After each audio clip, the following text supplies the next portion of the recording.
കേരളത്തിൽ നടക്കുന്ന കേന്ദ്രവിരുദ്ധ സമരങ്ങളെല്ലാം അടിസ്ഥാനമായി BJPയുടെ വളർച്ചാ സാധ്യതയാണ് ബാധിക്കുന്നത് എന്നത് വളരെ വ്യക്തമായിട്ടറിയാവും RSSന് എന്നുള്ളതാണ്.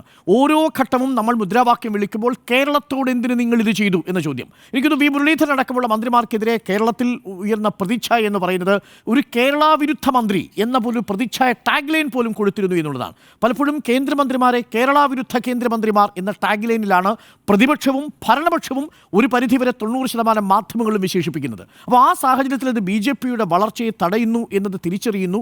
അതിൻ്റെ കൂടി സാധ്യതയിലാണ് 13 സീറ്റുകളെങ്കിലും 2026 പിടിച്ചെടുക്കാനുള്ള സാധ്യതയുണ്ട് എന്ന് ലോക്സഭാ തെരഞ്ഞെടുപ്പിൻ്റെ വോട്ട് ഷെയർ വെച്ച് കണക്കിലാക്കിയ കേന്ദ്രം തീർച്ചയായിട്ടും ഒരു ഗിയർ ഷിഫ്റ്റിങ്ങിലേക്ക് പോകുന്നു.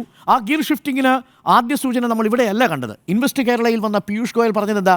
കേരളത്തിൻ്റെ എല്ലാ വികസന പദ്ധതികളോടൊപ്പവും കേന്ദ്രമൊപ്പമുണ്ട് എന്നാണ്.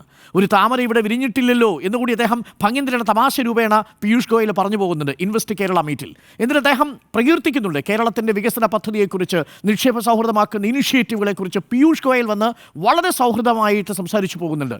നിതിൻ ഗഡ്കരി അതിനുശേഷം വന്ന് കൈയച്ചല്ലേ കേരളത്തിൻ്റെ വികസന പദ്ധതികൾക്ക് പ്രഖ്യാപനം നടത്തുന്നത്. അപ്പോൾ ഈ രണ്ടും ഇൻവെസ്റ്റ് കേരളയിലെ വളരെ പോസിറ്റീവ് ജസ്റ്റേഴ്സ് ആയിരുന്നു.